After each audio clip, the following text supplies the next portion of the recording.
There once lived a monster who was both feared and revered, in a world where rivers flowed freely and forests extended into the horizon, under a sky untarnished by the scars of towns. Big and wild, the Aurochs, boss primigenius, was more than just an animal. It was a force, a whisper in the old wind, a shadow in the thick grass.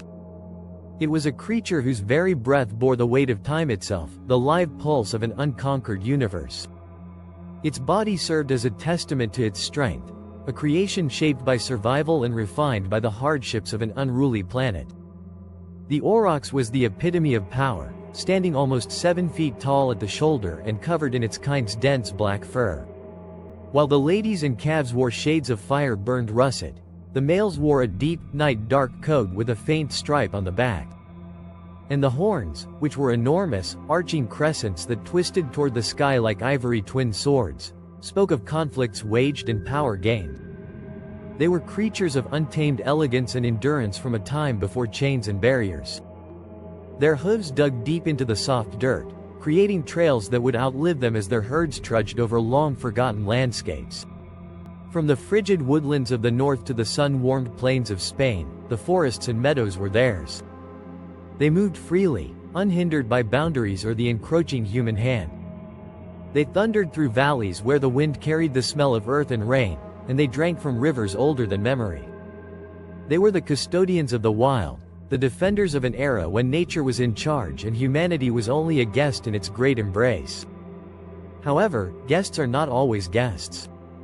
The earliest people to inscribe their shapes on cave walls did so with wonder and respect. Those who viewed them as gods, as spirits of power and survival, immortalized their likenesses by painting them in ochre and blood. But as time went on, awe gave way to desire. Their destruction was orchestrated by the same race who had formerly adored them. Their world shrank with each fresh dawn. Plows seized meadows, forests collapsed under the axe's bite, and rivers that once flowed freely were suffocated by the dirt of development.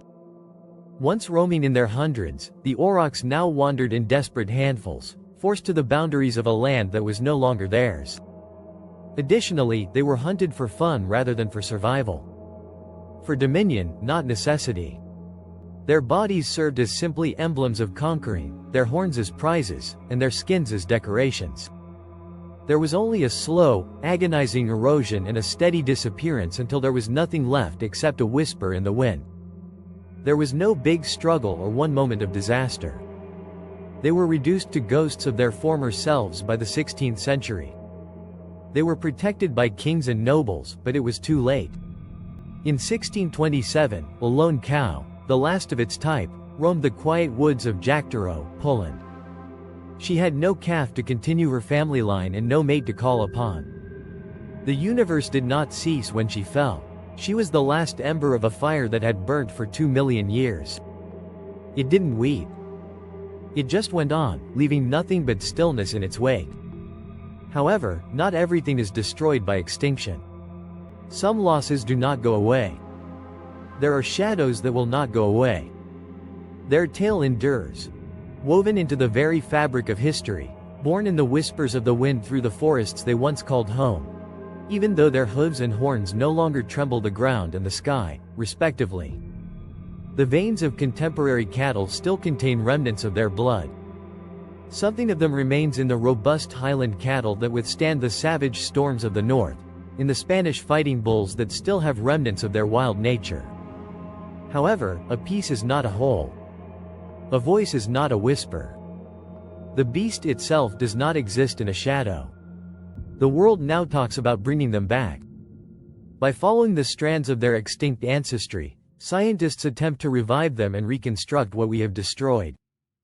Genetic reconstruction, selective breeding, and the meticulous reassembling of what human hands have destroyed. However, is it ever possible to fully restore what we have destroyed? Is it possible to summon ghosts and expect them to return to their previous state? Does the Aurochs serve as a testament to all that we have taken, all that we have let slip away, or are they intended to serve as a lesson? In actuality, we lost more than just an animal. We've lost a connection to a world that no longer exists. A world where nature had not yet cowered under man's heel, where giants still walked, and where the land was wide and unencumbered. We lost the wild presence of something bigger than ourselves, the thunder of their hooves, and the roaring shouts that once swept across the valleys like far-off storms. Looking back at footprints that vanish into the past, we now stand on the brink of history. Like the Aurochs, the wild creatures of this planet are vanishing one by one. Will we let it happen again? Is the question that remains in the silence they left behind. Will we remain still while the last of the wild things are relegated to the past? Will we let time eat away at the sounds of ancient hoof, the rivers become motionless, and the forests empty? Or will we stand up for these species' rights to exist and travel under skies that are as much theirs as ours? Although the Aurochs are no longer among us, their tale continues. It is inscribed in the earth's bones, in the tree's gentle groan, and in the eerie weight of everything we have lost. Their spirits remain motionless, invisible yet palpable, watching to see if we have taken anything away from the quiet they left behind. They thundered over the earth once.